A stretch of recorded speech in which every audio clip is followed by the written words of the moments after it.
نحمده ونصلي على رسوله الكريم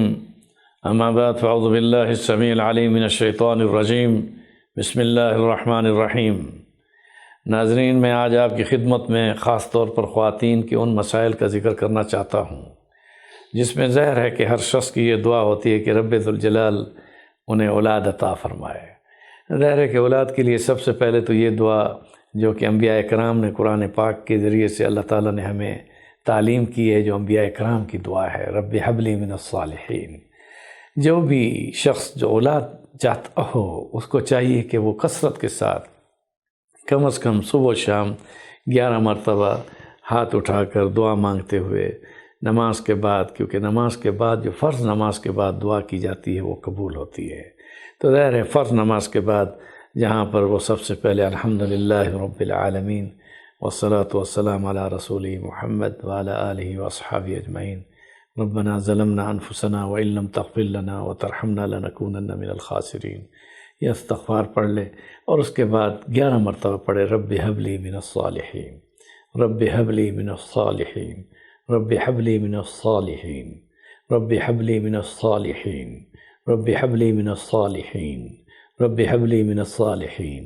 رب حب لی من الصالحین، رب حب لی من الصالحین،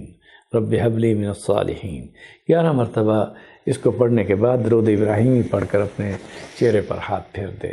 میں یہ سمجھتا ہوں کہ اس دعا کے پڑھنے سے رب ذوالجلال یعنی ایسے شخص کو جس کے لیے بندش ہے یا جو بھی ہے، جو سمجھتا ہے کہ کوئی بیماری کی وجہ ہے یا ویسے کوئی اور وجہ ہے، تو اس دعا کی برکت سے رب ذوالجلال انہیں اولاد